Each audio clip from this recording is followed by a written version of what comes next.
Class 9th के सभी विद्यार्थियों के लिए देख लीजिए आज आपका जो हिंदी का पेपर है वो किस तरह का रहा है, कितना अंक के आपने सही किए हैं और कितने के गलत, आप मिलान कर लीजिए। मैं फुल सोल्यूशन आपको इस वीडियो में दे रही हूँ।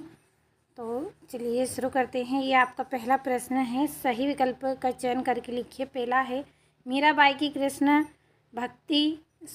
के प्रति जो भक्ति भावना थी वो कैसी थी? तो दाम्पत्य भाव की थी। दूसरा है, नाटक में होता है तो नाटक में क्या होता है? दृश्य काव्य होता है। तीसरा है, लॉर्ड कर्जन की जीत थी, उनकी जीत क्या थी? बंग विच्छेदन की उनकी जीत थी। तो मिलान कर लिया होगा। चलिए चौथा प्रश्न का आंसर हम कंप्लीट करेंगे। आपका दिन शुभ हो कथन है, तो यह जो कथन है वो इच्छावाचक कथन है। पांचवा है, मिथिला की चित्रकारी को कहा जाता है, तो क्या कहा जाता है? मधुबानी कहा जाता है।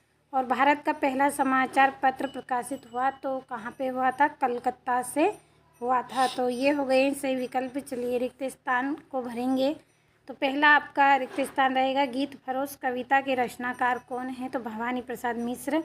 दूसरा है, शिवाजी महाराष्ट्र के शेर थे, वाक्य में क्या है? तो इसमें लक्षणा शब्द शक्ति का प्रयोग इसमें हुआ है। तो ये दोनों रिक्त स्थान हो गए हैं आपके। चलिए यहाँ से आपका जो तीसरा था कि मियां नरूसुद्दीन डेढ़ किस्म की रोटियां बनाने के लिए मशहूर थे, तो 56 किस्म की। और मैं भी यहाँ रहता हूँ, मैं डेढ़ शब्द है, तो भी क्या है? निपात शब्द आपका है।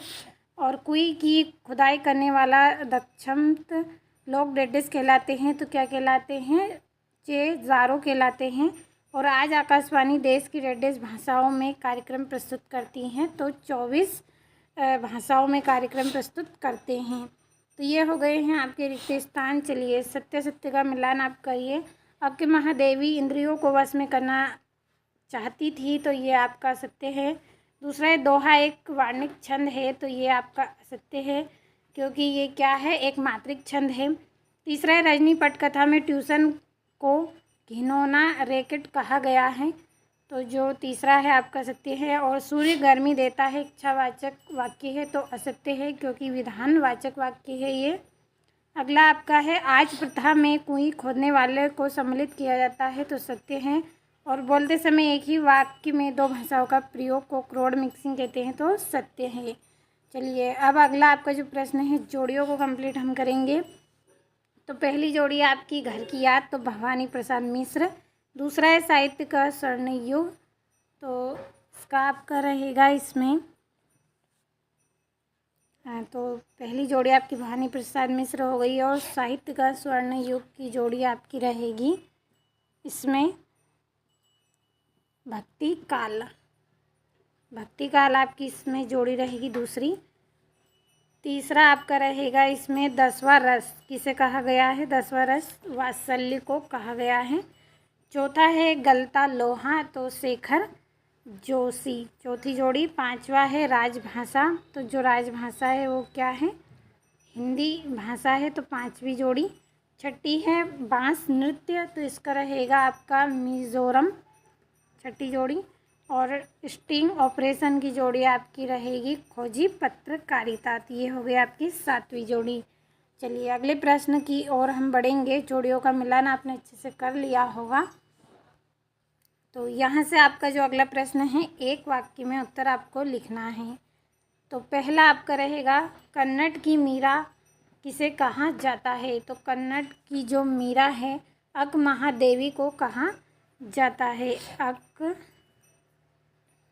महादेवी। दूसरा रहेगा, गज़ल की सबसे छोटी इकाई क्या है? तो गज़ल की सबसे छोटी इकाई शेर है। तीसरा है, अप्पू के साथ 2.5 साल साहित्य की कौन सी विधा में लिखी गई है? तो संस्मरण विधा में लिखी गई है, संस्मरण। तो मिला लिया होगा आपने तीनों को। अब चलिए चौथे का आंसर मैं यहाँ पे लिखूँगी। चौथे का आंसर है, मास्टर त्रिलोक सिंह का चहेता शिष्य था मोहन था। अगला है, रचना के आधार पर वाक्य के कितने प्रकार हैं? तो रचना के आधार पर वाक्य के 3 प्रकार हैं। और पटचित्र चित्रकारी का संबंध किस प्रदेश से है? तो इसका संबंध उड़ीसा से है, उड़ीसा। और सरकारी पात्रों की किस श्रेणी में आते हैं? तो औपचारिक की श्रेणी में ये आते हैं, औपचारिक। तो मिलान कर लिया होगा आपने सभी का। चलिए आपका जो प्रश्न है यहाँ पे किस तरह का है, जो छठा प्रश्न है उसमें आपको रीतिकाल काव्य की 2 विशेषता, मानव शरीर का निर्माण किन 5 तत्वों से हुआ, महाकाव्य खंडकाव्य में अंतर, माधुर्य गुण की परिभाषा उदाहरण सहित। तो देखिए जो क्वेश्चन आपको बताए गए थे वही आपके आए हैं। यहाँ से ये गद्य की प्रमुख विधाओं के नाम, जामुन के पेड़ के नीचे दबे आदमी ने किससे और कब देखा। तो पूरे प्रश्न आपके रहे हैं जो बताए हैं आपको। ये यहाँ से निपात शब्द की परिभाषा, 2 निपात शब्द, राजभाषा राष्ट्रभाषा में अंतर, चेजारो किसे कहते हैं, पत्रकारिता क्या है। और यहाँ से ये आपका मीराबाई और त्रिलोचन का साहित्य परिचय आया है, प्रेमचंद्र मनु भंडारी का आया है, और ये 18वां है आपका। और ये आपका 19वां प्रश्न। तो जिन बच्चों ने चारों सेटों को कंप्लीट किया है उनको पता है कि किस तरह के क्वेश्चन आपके आए हैं। तो ये आपका पूरा पेपर यहाँ पे कंप्लीट हो गया है। तो मिलान कर लिया होगा आपने। ये यहाँ से आपका 23वां प्रश्न है।